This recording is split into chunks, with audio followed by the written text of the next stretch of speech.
Hello everyone, this is बारी भैया। आज की वीडियो में हम बात करने वाले हैं ट्रिग्नोमेट्री की एक्सरसाइज 8.1 के बारे में। तो हमने ट्रिग्नोमेट्री का बेसिक्स पार्ट कवर कर लिया है। लाइक पार्ट 1 हो चुका है। जिन्होंने नहीं देखा है प्लीज जाकर के आप लोग देख लीजिए, और जिन्होंने देख लिया है और एक्सरसाइज शुरू करना चाहते हैं वो लोग प्लीज अपनी कॉपी और पेन निकाल लीजिए ताकि हम यहाँ से आगे बढ़ सकें। चलिए तो शुरू करें। तो ठीक है, अभी तक हमने ट्रिग्नोमेट्री में ये पढ़ लिया था कि ट्राइंगल में ट्रिग्नोमेट्री को हम यूज करते हैं। परपेंडिकुलर क्या होता है, हाइपोटेन्यूज क्या होता है, बेस क्या होता है, सारी चीजें हमने कवर अप कर ली थी। राइट, एक बार के लिए दोबारा से मैं आपको बता देता हूँ हाइपोटेन्यूज और बेस किस तरह से देखते हैं। हाइपोटेन्यूज कैसे कैसे देखते हैं, 90 डिग्री, जहाँ पे जिस भी ट्राइंगल में आप जिस भी ट्राइंगल को ऑब्जर्व कर रहे हो उसमें देखो 90 डिग्री कहाँ बन रखा है। 90 डिग्री जहाँ बन रखा है उस एंगल के ये एंगल कौन सा है, ये एंगल हमारा 90 डिग्री। इसके ठीक सामने वाली जो साइड होती है वो होती है हमारी हाइपोटेन्यूज। क्लियर। इसी तरीके से हम अब अगर हम बात करें पी और बी की, तो हमारा पी और बी जो है वेरी करता है, चेंज होता है। अगर हम यहाँ से देखें इस पर्टिकुलर साइड से, कोने से, ए वाले साइड से, तो यहाँ से अगर हम देखेंगे तो इसके सामने वाली जो साइड होगी वो हमारी पी कहलाई जाएगी। इसलिए यहाँ पे देखो पी लिख भी रखा है। तो यहाँ से देखते हैं तो ये पी होगी और जो बच गई लास्ट में वो तो बी होगी। ठीक है, एच हमेशा सबके लिए सेम रहता है, लेकिन पी और बी जो है डिपेंड करता है आप कहाँ से देख रहे हो। ठीक है, एच सेम रहेगा सबके लिए।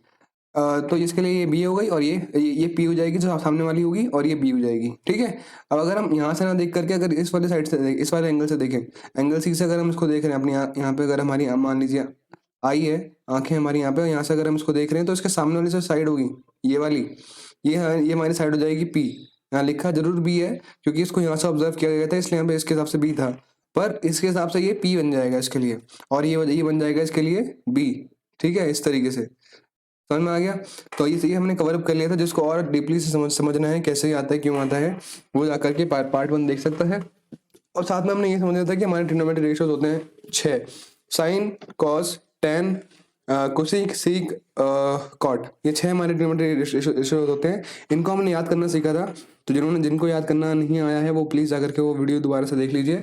इसको हम बेसिकली याद करते हैं शॉर्ट फॉर्म की मदद से, SPH है ना, और CPH, और साथ में यहाँ पे देख रहे होंगे आप, यहाँ पे साइन में क्या है, P अपॉन H है, कोसिक में क्या है, H अपॉन P है। तो ये चीजें हमने कवर अप कर ली हैं। कौन से लेक्चर में, पार्ट 1 वाले लेक्चर में। तो अभी हम आगे बढ़ते हैं और एक्सरसाइज शुरू करते हैं।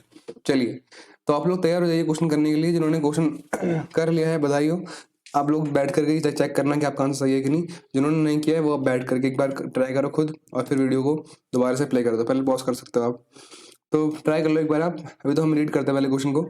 इन ट्राइंगल ABC, पहले समझ लेते हैं क्या दे रखा है। रुको पहले समझो। In triangle ABC right angle at B, एक ट्राइंगल ABC है। उस पर्टिकुलर ट्राइंगल में जो है एंगल बी पे 90 डिग्री बन रखा है, क्योंकि यहाँ पे लिखा है राइट एंगल। राइट एंगल का मतलब क्या होता है, 90 डिग्री। तो कहाँ बन रखा है, बी पे बन रखा है, तो इसको बी मान लेते हैं। और ट्राइंगल का नाम क्या है, ABC, तो ये हो जाएगा और सी हो जाएगा। क्लियर। तो ट्राइंगल ABC हमारा बन चुका है। अब हमें क्या क्या दे रखा है जरा उसको हम नोट करते हैं। हमारे पास है AB कितना दे रखा है हमें, 24 सेंटीमीटर। हमारे पास है BC कितना दे रखा है, 7 सेंटीमीटर। हमारे पास 2 साइड्स आ चुकी हैं। अब हम हमसे क्या पूछा गया है, डिटरमाइन, बताइए साइन ए कितना होगा, कॉस ए कितना होगा। कैसे निकालेंगे, सिंपल सा फॉर्मूला जो हमने याद किया है उसे यूज करेंगे। ठीक है, और उसको यहाँ पे पुट करेंगे। साइन ए की वैल्यू कितनी होती है, sine A is equal to, colour change कर लेते हैं, काम करते हैं, डार्क ब्लू कलर रखते हैं, क्लियर, थोड़ा सा क्लियर दिखेगा, आई एम सॉरी। ठीक है, तो बताइए साइन ए कितना होगा, साइन ए होगा P अपॉन एच। तो यहाँ से आ जाएगा आपका P अपॉन एच। ठीक है, इसी तरीके से आप अपने को ये बताइए P क्या होगा एंगल ए के लिए। एंगल ए ये वाला है, क्लियर, सही बात है। ये वाला एंगल कौन सा है, एंगल ए है। इसके सामने कौन सी साइड पड़ रही है, BC। तो BC क्या हो जाएगी, P हो जाएगी, परपेंडिकुलर हो जाएगी। तो BC हमारे परपेंडिकुलर है। हाइपोटेन्यूज तो वही रहेगी जो इसके सामने है, 90 डिग्री के सामने। कौन सी है, ये वाली। इसका नाम क्या है, इसका नाम है AC। समझ गए। चलिए फिर इसको लिख लेते हैं यहाँ पे। इसको मैं रब कर लेता हूँ, यहाँ पे लिख देता हूँ कि हमारी हाइपोटेन्यूज तो AC ही रहेगी सर। अब इसकी लेंथ लिख दीजिए आप। क्या आपको BC की लेंथ पता है, पता है सर। BC की लेंथ हमारी 7 सेंटीमीटर है। क्या हमें AC की लेंथ पता है, AC की लेंथ हमें नहीं पता। अब AC निकाल सकते हैं, जरूर निकाल सकते हैं। कैसे निकालेंगे, पाइथागोरस थ्योरम से। एक बार मैं चेक कर लूँ वॉइस सही आ रही है कि नहीं आ रही है। यस, सही आ रही है, ठीक है। तो हमारी AC निकलेगी पाइथागोरस थ्योरम की मदद से। पाइथागोरस थ्योरम क्या बोलता है, P² + B² is equal to H²।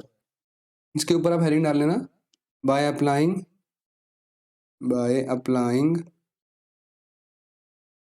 Pythagoras theorem.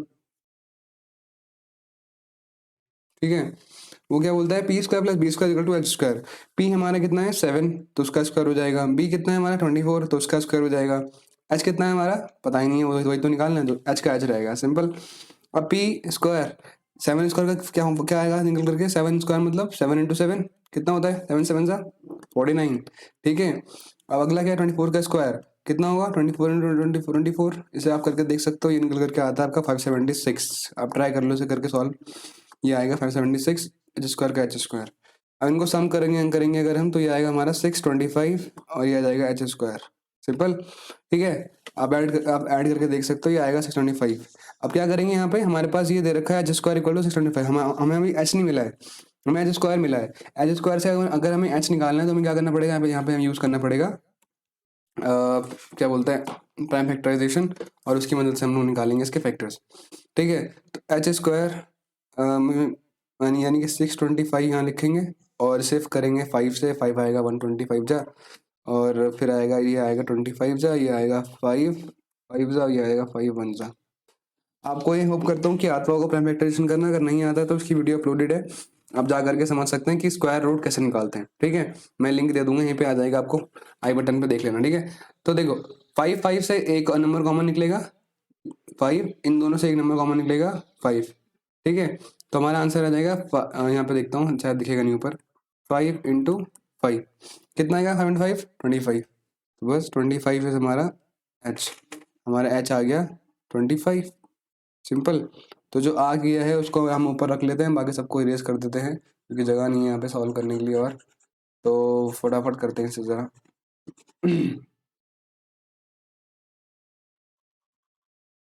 चलिए, तो हमने मिटा लिया है, और जो निकल करके आया उसको हम यहाँ पे जाकर के लिख लेते हैं कि हमारा एच कितना आया है 25 सेंटीमीटर, राइट।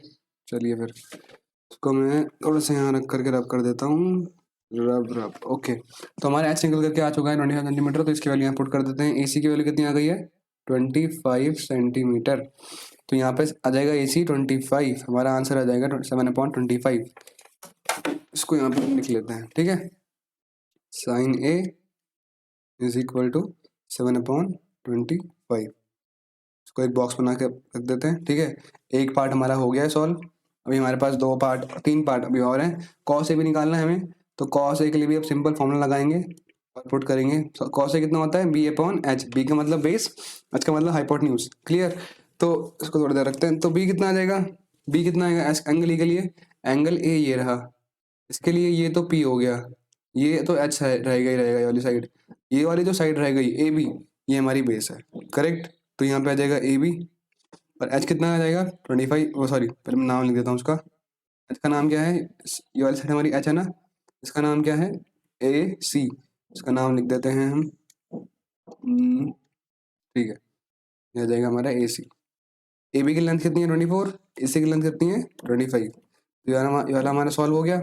अगला हमारा है साइन सी, तो साइन से निकालने के लिए भी हम वही पुट करेंगे, क्या बोलते हैं इसे, फॉर्मूला फॉर्मूला क्या होता है P/H। एंगल सी कहाँ है, ये रहा, इसको मैं रेस कर देता हूँ हल्का हल्का सा, ताकि आपको क्लियर दिख जाए। एंगल सी कौन सा है, जरा बताओ मेरे को, ये वाला एंगल सी है, करेक्ट है कि नहीं। इसके सामने वाली साइड कौन सी है, ए बी। ए बी क्या हो जाएगी इसके लिए परपेंडिकुलर, तो ए बी अपॉन एच तो सबके लिए सेम रहेगा, एच तो ए सी का ए सी रहेगा। फॉर्मूला बताओ, वैल्यू बताओ ए बी की कितनी है, ए बी की वैल्यू है 24, और ए सी की वैल्यू कितनी है, ए सी की वैल्यू है 25, तो हमारा साइन सी भी निकल गया। चलिए लास्ट हमारा है कॉस सी, इसको भी निकाल लेते हैं। Cos of angle C is equal to कितना जाएगा, कॉस सी हमारा आएगा B/H, correct. Angle B, angle C के लिए बताओ बी क्या है और एच क्या है। एंगल सी के लिए देखो ये तो पी हो गया, ए बी, तो ए बी हो गया पी, ए सी हो गया एच, लास्ट में क्या बच गया बी सी, तो बी सी इसके लिए हमारा बेस है, तो यहाँ पे आ जाएगा बी सी, और एच एच क्या हो जाएगा हमारा ए सी। ठीक है, अब कितनी लेंथ है हमारी, बी सी की लेंथ कितनी है 7 सेंटीमीटर, और ए सी की लेंथ कितनी है हमारी 25 सेंटीमीटर, तो हमारा ये सॉल्व हो गया, सिंपल। अब जाकर के इसके आंसर अगर हम चेक करें, तो ज़रा चेक कर लेते हैं इसके आंसर। यहाँ मेरे पास एनसीईआरटी की ये है आंसर शीट, तो इसको भी खोल लेते हैं और चेक करते हैं इसका आंसर क्या आया। कहाँ गई एनसीईआरटी, ये रही। तो ये एनसीईआरटी की आंसर शीट्स है, ठीक है, आपकी बुक में भी होगा ये। 8.1 एक्सरसाइज हमारी, ठीक है। 8.1 की तरफ बढ़ते हैं बढ़ते हैं बढ़ते हैं। 6.2 8.1 ये रही। तो 8.1 का आंसर नंबर 1 का पार्ट 1 कितना आ रहा है? साइन ए कितना आ रहा है? 7/25। दोनों रख लो याद। साइन ए कितना आ रहा है? 7/25। कॉस ए कितना आ रहा है? 24/25। याद रखना, ठीक है। 7/25 24/25 7/25 24/25 7/25 24/25 सही है ना? ओके, जरा देखिए अगला आंसर हमारा क्या आ रहा है। अगला आ रहा है हमारा साइन सी 24/25, कॉस सी 7/25 24/25 7/25। तो देखो 24/25 और 7/25 सही है ना? तो हमारे दोनों के दोनों आंसर बिल्कुल सही आए हैं, तो होप करते हैं कि आप लोगों के भी सही आए होंगे। अब यहाँ से हम आगे बढ़ते हैं अगले सवाल की तरफ, चलिए। तो अगला सवाल हमारा क्या दे रखा है? In figure 8.13 find tan p minus cot R. तो 8.13 वाली फिगर में आपको बताना है कि tan p minus cot R कितना निकल करके आएगा। तो क्या करना पड़ेगा? पहले पहले tan p निकालना पड़ेगा, फिर हम कॉट आर निकालेंगे, फिर दोनों को क्या कर देंगे माइनस। तो tan p निकालने के लिए जरा बताओ, मेरे को बताओ फॉर्मूला कितना क्या आएगा? tan p is equal to p upon b। अब ये p का मतलब ये वाला p नहीं है, ये एंगल p है, और ये p का मतलब परपेंडिकुलर होता है, मैं इसलिए यहाँ पे लिख देता हूँ। ये है परपेंडिकुलर, और ये वाला p का मतलब क्या है? बेस, ठीक है। चलिए अब ये बताइए p अपॉन b यानी कि कितना आएगा? परपेंडिकुलर क्या है? एंगल p के लिए परपेंडिकुलर क्या होगा? उसके सामने वाली साइड, उसके सामने क्या है? क्यू आर, तो यहाँ लिख देते हैं क्यू आर। बेस क्या होगा एंगल p के लिए? अब देखो ये अगर परपेंडिकुलर है और इसके सामने 90 सामने वाली कौन सी होती है? 90 सामने कौन सी होती है? हाइपोटेन्यूज। तो ये अगर हाइपोटेन्यूज है तो जो बाद लास्ट की बच गई वो उसके लिए बेस हो जाएगा। तो उसके लिए क्या होगा? Base P Q. ये वाली साइड इसके लिए बेस होगी, ठीक है ना? समझ गए ना क्या क्या बताया मैंने आपको? मैंने ये बताया आपको कि एंगल पी के लिए क्यू आर तो परपेंडिकुलर हो गया, और ये वाला जो साइड है पी आर, ये इसके लिए हाइपोटेन्यूज है, क्योंकि क्योंकि जो 90 डिग्री के सामने होता है वो हाइपोटेन्यूज होता है, और सबके लिए सेम ही रहता है। और जो लास्ट की बच गई पी क्यू वो उसके लिए हो जाएगी बेस, सिंपल। तो यहाँ पे लिख देते हैं हम पी क्यू, ये हमारी आ गई बेस। अब क्यू आर की लेंथ मेरे को पता है क्या? नहीं पता। तो क्यू आर की लेंथ निकालनी पड़ेगी दोबारा से, किसकी मदद से? पाइथागोरस थ्योरम की मदद से। तो उसमें थोड़ा सा टाइम लगता है, तो मैं थोड़ा फटाफट निकालूंगा, ठीक है। और आप लोग भी जरा से जल्दी से निकालना। तो इसकी वैल्यू निकल करके आएगी P square plus B square is equal to H square. पी की वैल्यू है हमारी क्यू आर का स्क्वायर, तो उसको हम पी स्क्वायर रख लेते हैं। बी स्क्वायर आ जाएगा हमारा 12 का स्क्वायर, और एच स्क्वायर आ जाएगा हमारा 13 का स्क्वायर। तो ये हमारा आएगा 196, सॉरी 169, और ये हमारा आएगा 144। ये हमारा आएगा पी स्क्वायर, और ये यहाँ से आ जाएगा हमारा 169 माइनस 144, पी स्क्वायर का पी स्क्वायर। और यहाँ से ये सॉल्व करके आएगा हमारा 9 में से 4 गए 5, 6 में से 4 गए 2, 1 में से 1 गए 0, पी स्क्वायर आया 25। अब क्या करेंगे यहाँ पे? अब हम करेंगे इसमें फैक्टराइजेशन फिर से, और स्क्वायर रूट निकालेंगे।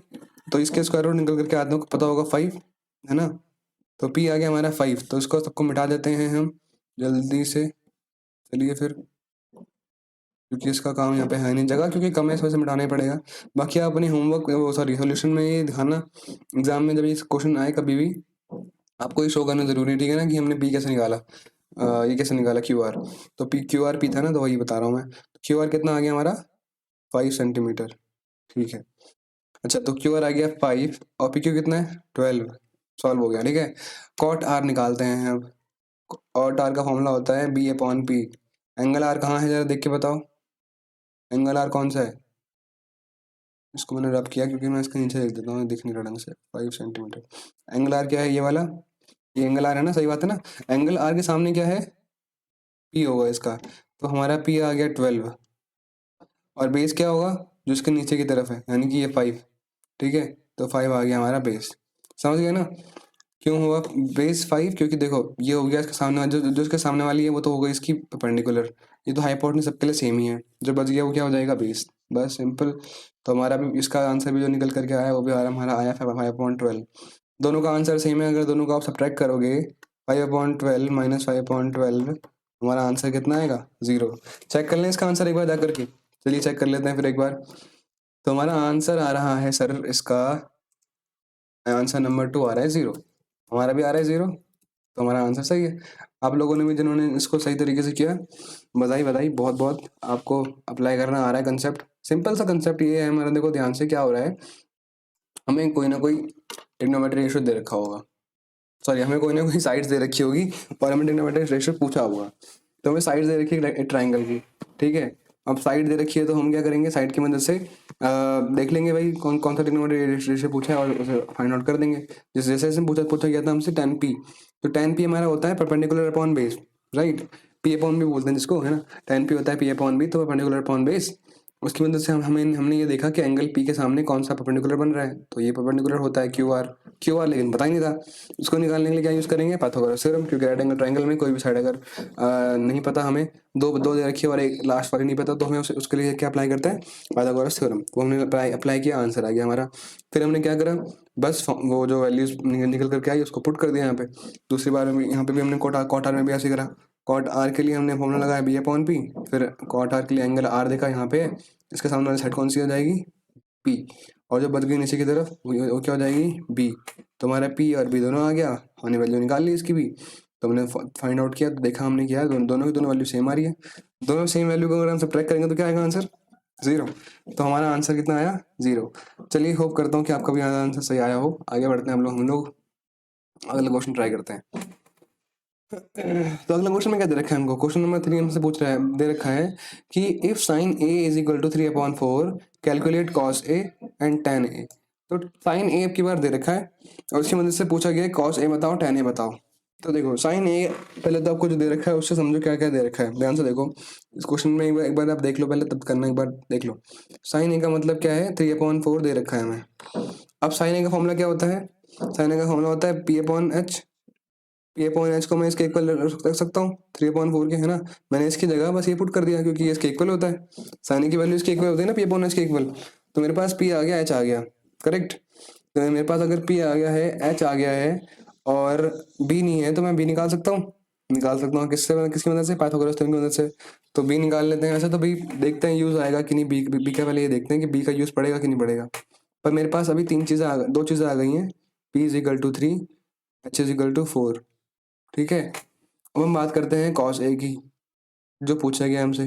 कॉस ए क्या होता है, b/h होता है। अच्छा, तो b तो निकालना ही पड़ेगा क्योंकि कॉस ए में हमारे पास b चाहिए, है ना। तो हमारे पास h तो है, हमारे पास हमें h तो मिल गया, h हमारा 4 है पर b नहीं मिला। तो b निकालने के लिए क्या करेंगे, अप्लाई करेंगे Pythagoras theorem. Pythagoras theorem apply करेंगे, कुछ यहाँ पे अप्लाई करते हैं हम, थोड़ा सा जगह लेकर के साइड में, और कैमरे को थोड़ा साइड करते हैं। यहाँ आ जाएगा हमारा p² + b² is equal to h²। p हमारे पास निकल करके आया था 3, तो 3 का स्क्वायर प्लस b² तो पता नहीं, तो b² का b²।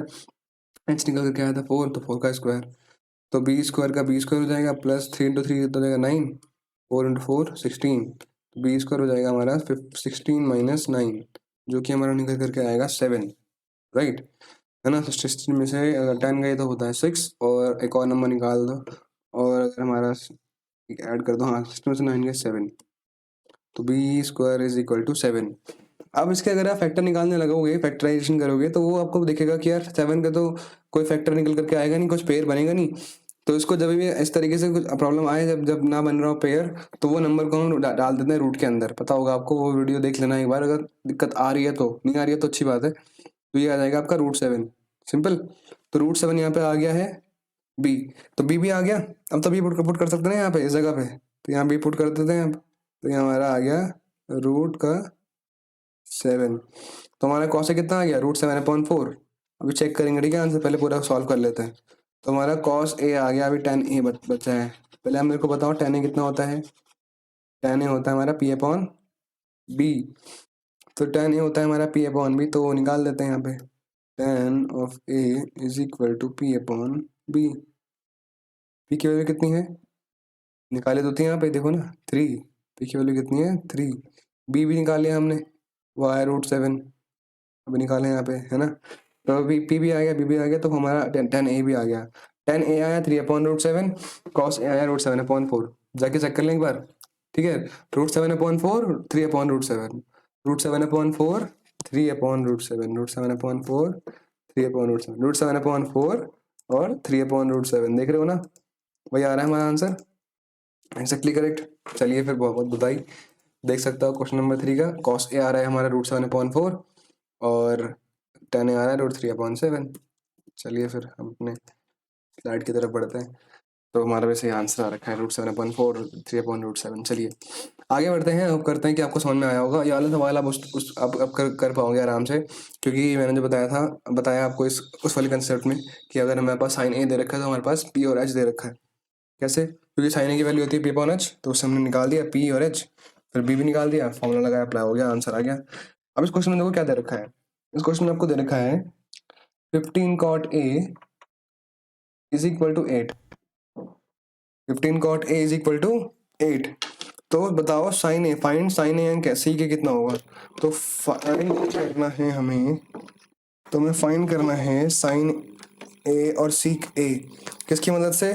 15 cot a की मदद से। तो ध्यान से देखो इसे, 15 cot a को मैं ऐसे लिख सकता हूँ।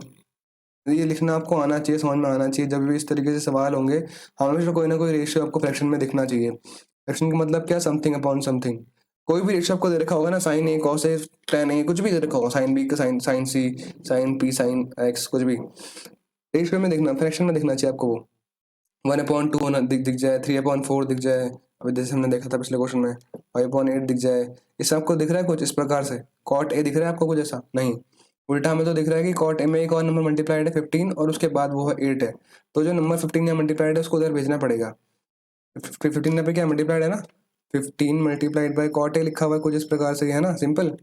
तो यहाँ ये मल्टीप्लाई में क्या हो जाएगा? डिवाइड। तो कॉट ए आ जाएगा हमारे पास 8/15, सिंपल। कॉट ए कितना जाएगा? Cot of angle A is equal to 8/15। Okay, तो 8/15 हमारे पास कॉट ए आ गया है। अब बताओ कॉट ए का फॉर्मूला क्या होता है? कॉट ए का फॉर्मूला होता है b/p। तो b/p की मदद से क्या मेरे पास b और p आ गए ना।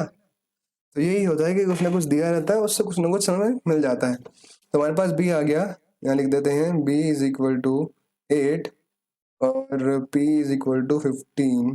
अभी भी हमारे पास h नहीं आया है और मुझे लगता है h का यूज तो होगा ही होगा, है ना। देखते हैं कैसे होगा, कहाँ होगा। अब हमसे पूछा है साइन ए, अभी जो दिया हुआ था उससे हमने सिर्फ और सिर्फ p और b निकाला है बस। बात करते हैं साइन ए की। साइन ए अगर हमें निकालना है, तो फॉर्मूला उसका होता है सर p/h। तो p तो मिल गया, h नहीं मिला। h निकालने के लिए फिर से लगाना पड़ेगा पाइथागोरस थ्योरम साइड में। पहले लगाते हैं साइड में पाइथागोरस थ्योरम और निकालते हैं हमारा h। चलिए फिर, ओके, साइन ए p/h होता है, p तो पता है, h नहीं पता। p 15 है, b 8 है, ठीक है। तो p square plus b square is equal to h square. p हमारे पास है 15 का स्क्वायर, b हमारे पास है 8, तो 8 का स्क्वायर, h हमें नहीं पता तो h का h स्क्वायर रहेगा। 15 का स्क्वायर होता है 225, 8 का स्क्वायर होता है 64, h स्क्वायर का h स्क्वायर रहेगा। इनको अगर हम ऐड करेंगे तो 4 + 5 हो जाएगा 9, 6 + 2 हो जाएगा 8, ये जाएगा 289 h स्क्वायर।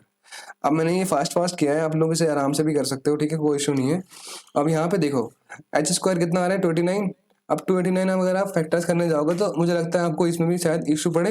मैं तो बोलूंगा यार, देखो आप क्लास 10th में आ चुके हो, 9th में आ चुके हो, आपको कम से कम अब 1 से लेके 10 20 तक के तो स्क्वायर रूट पता होने चाहिए। 1 से लेके 10 20 के तक के स्क्वायर्स और उनके क्या बोलते हैं उनसे जो हाँ मतलब स्क्वायर्स पता होना चाहिए, ठीक है, क्योंकि स्क्वायर पता होगा तो स्क्वायर रूट पता चल जाएगा आपको, सिंपल। तो देखो 289 जो होता है ना, वो 17 और 17 से मल्टीप्लाई करने से आता है। 17 से होता है 289, ठीक है। मुझे ये याद क्यों है? क्योंकि मैंने इसे याद किया है, इसलिए याद है। तो आपको भी याद करना पड़ेगा, ठीक है। से इंपॉर्टेंट है ये कि भाई हाँ 289 कैसे आता है, किसका स्क्वायर रूट होता है 289, 7 का होता है, ठीक है। तो 17 का स्क्वायर होता है 289, तो 289 का स्क्वायर रूट क्या हो जाएगा? 17 हो जाएगा। तो हमारा h कितना आ जाएगा? हमारा h आ जाएगा 17। तो ये आप याद कर लेना, ठीक है। ये एच कितना आ जाएगा, मैंने उस वीडियो में बता रखा है कि 20 तक याद होने चाहिए, तो वो जाके देख लेना अगर नहीं आ रहा हो, फैक्टराइज करना, 20 तक याद कर लेना यार, ठीक है। तो ये आ जाएगा 17, एच आ गया हमारा 17, सिंपल। तो हमारे पास एच आ गया 17, तो लिख देते हैं भाई एच की वैल्यू सर हमारी आ गई है 17। एच अगर आ चुका है तो भाई फॉर्मूला में अप्लाई कर सकते हैं, फाइनल में जो है यहाँ लिखा हुआ है कर सकते हैं सर। तो पहले से एक बार आप कर लेते हैं तब अप्लाई कर देते हैं। तब तक बार आप कर लो, तब तक आप कर लो अप्लाई और आंसर बता दो मेरे को कितना आ रहा है आंसर। तो जिन का आंसर आ गया, तो जिनका आंसर आया है 15/17, उनको बधाई हो और सही आंसर है, ठीक है, 15/17, ठीक है। हाँ, सीक ए की वैल्यू निकालनी है। अब ये तो निकल गया, सीक ए रहता है वो कितना होता है, b/h होता है या h/b होता है? h/b होता है, कॉस ए होता है बी अपॉन एच, उसका उल्टा होता है एच अपॉन बी। मैंने बताया था ना आपको कि ये उसके उल्टे होते हैं। कॉस ए होता है आपका बी अपॉन एच, सी के होता है एच अपॉन बी, उल्टा उसका उल्टा हो गया, मतलब ये वो चले गया और ये नीचे आ गया, सिंपल।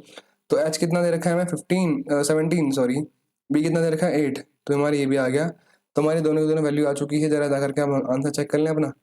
तो हमारा है आया है साइन ए 15/17, और हमारा आया है seek A 17/8।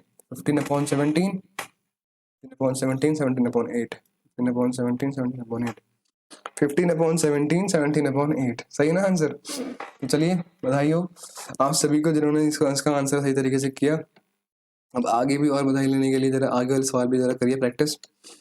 Practice makes man perfect, man also and girl also, सबको ठीक है। चलो तो अब बात करते हैं क्वेश्चन नंबर 5 की। क्वेश्चन नंबर 5 दिख रहा है यहाँ, 5 नहीं दिख रहा होगा आपको, ये 5 ठीक है। ये रहा क्वेश्चन नंबर 5 में दे रखा है given sec theta is equal to 13/12।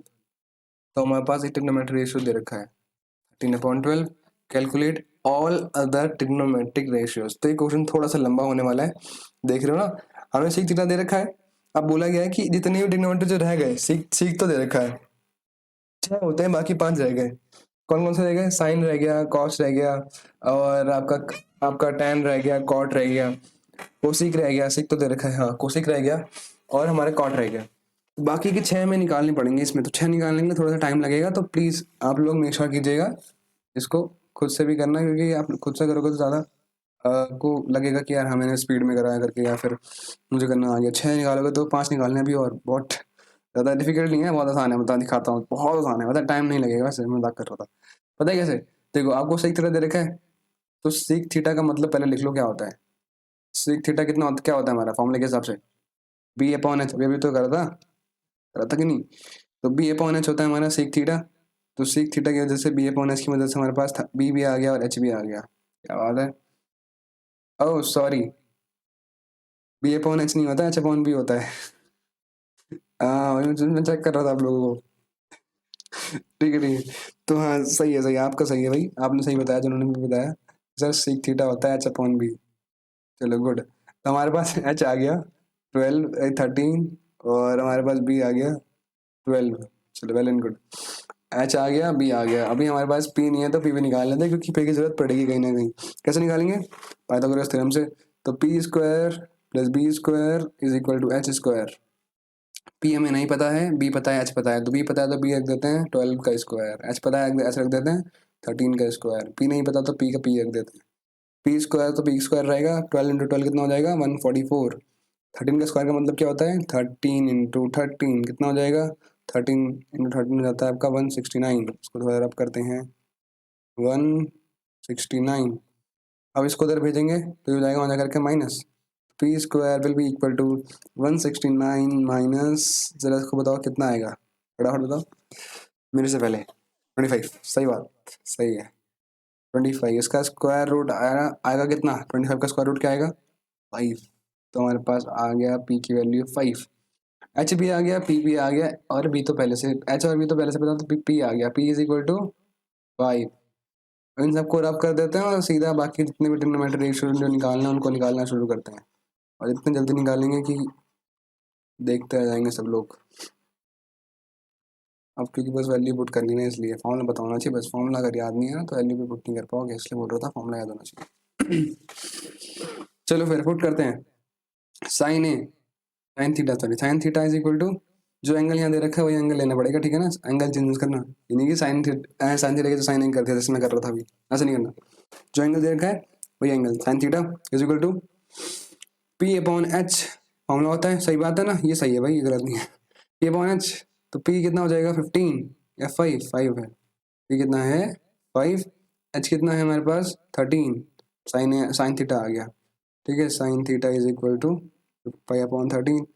अगला करते हैं कॉस थीटा, कॉस थीटा हमारा होता है sir B upon H, okay good, B upon H होता है, तो बी कितना दे रखा है हमारे पास 12, तो ओके गुड, एच कितना दे रखा है हमारे पास 13, तो ओके वेरी गुड, हमारा ये आ गया, कॉस ऑफ थीटा भी आ गया है हमारे पास। अच्छा सर इसको लाइन को लंबा कर दें थोड़ा सा खींच के, ताकि हमारे पास बाकी क्वेश्चन करने के लिए भी स्पेस मिल जाए, ऊपर नीचे दोनों तरफ कर पाएंगे, है ना। ठीक है, तो हमारे पास अगला है साइन थीटा हो गया, कॉस थीटा हो गया, अगला आता है टेन। हाँ, टेन थीटा। टेन थीटा होता है हमारे पास पी अपॉन बी। पी कितना दे रखा है हमारे पास? 5। बी कितना दे रखा है हमारे पास? 12। गुड, बहुत बढ़िया। अगला होता है कॉट थीटा। वैसे तो आपको पता होगा कॉट थीटा के, मैंने वो बताया था रिलेशन क्या होता है। अच्छा, वो तो मैं अगली वीडियो में बताने वाला हूँ। हाँ, कॉट थीटा का वो पता होगा फॉर्मूला क्या होता है? बी अपॉन पी होता है, करेक्ट। कितना आ जाएगा B upon P? B upon P होता है हमारे पास 12.5। इसका उल्टा होता है ना, देख रहे हो? तो ये भी एक रिलेशन होता है इंपॉर्टेंट कि कॉट थीटा जो होता है टेन थीटा का उल्टा होता है। इसको 1/tan थीटा बोलते हैं हम। Cot theta is equal to 1/tan theta. कोई बात नहीं, अभी अगली वीडियो में हम इसको कवर करेंगे। तो कॉट थीटा आ गया, लास्ट रह गया cosec theta. Cosec of theta will be equal to H upon P. H upon P का मतलब इस वाले का उल्टा है, हाँ, ये देख रहे हो ध्यान से, इसका उल्टा है ना। तो चलो इसे हम पुट कर देते हैं, इसकी वैल्यू यहाँ पे। कलर कौन सा था? ब्लैक कलर, हाँ।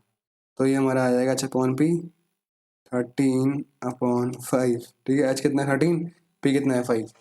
सही वैल्यू मैंने ढंग से पुट कर दी है। अब जा करके आंसर चेक कर लेते हैं, ठीक है। और इनको थोड़ा मार्क कर दूँ क्या, गोले गोले करके? एक ये है, एक ये है, एक ये है, एक ये है, और एक ये है। सिंपल मार्क कर दिया है हमने। जा करके हम फटाफट चेक करते हैं। एक काम करते हैं, इसको यहीं बुला लेते हैं, इस पर्टिकुलर शीट को छोटा करके इधर बुला रख लेते हैं। हाँ जी सर। क्वेश्चन नंबर 6 नहीं, क्वेश्चन नंबर 5 कर रहे हैं अभी हम। क्वेश्चन नंबर 5 पे ही हैं। ज़रा आप आंसर बताइए, हमारा आंसर कैसे कैसे आ रहा है। तो आंसर नंबर 4th नहीं, 5th जानना है हमें। तो 5th वाला आंसर आप देख पा रहे हो? Wait a minute. 5th का आंसर जरा आपको दिख रहा है यहाँ पे? 5th, ये रहा 5th, दिख रहा है? अब करता हूँ, दिख रहा होगा, ये रहा। ये देखो, ये रहा, है ना। चलो फिर चेक करते हैं पहला आंसर। साइन थीटा कितना है? 5/13। हम देखते हैं हमारा कितना आ रहा है। 5/13। शाबाश। अच्छा, और क्या दे रखा है? अरे यार, ये हट जाता है, दिक्कत होती है। हाँ, और क्या है हमारे पास? साइन थीटा के बाद में हमारे पास है कॉस थीटा कितना है? 12/13। चेक करते हैं। 12/13 सही है, कॉस थीटा भी। चलिए, tan थीटा दे रखा है क्या इसके बाद? tan थीटा दे रखा है 5/12। अपना चेक करते हैं। 5/12 आ रहा है हमारा। tan थीटा कितना आ रहा है? 5/12। Okay, good. हमारे पास अगला क्या है? कॉट थीटा कितना है हमारा? कॉट थीटा हमारा कॉट थीटा देखते हैं सर। हमारा आया था 12/5। इनका कितना आ रहा है कॉट थीटा? इनका भी आ रहा है 12/5, ये भी सही है हमारा। कोसेक थीटा कितना आ रहा है? कोसेक थीटा सर इनका आ रहा है, इनका कोसेक थीटा आ रहा है। हमारा आया तो कोसेक थीटा 13/5 है ना। उनका देखते हैं क्या आ रहा है। बुक में क्या आंसर है? बुक में भी है 13/5। तो हमारे सारे आंसर सही हैं। होप करते हैं कि आप लोगों के भी सारे आंसर सही होंगे। ठीक है, तो हमारे 5 क्वेश्चन यहाँ पे हो चुके हैं, और आगे बढ़ते हैं अब यहाँ से।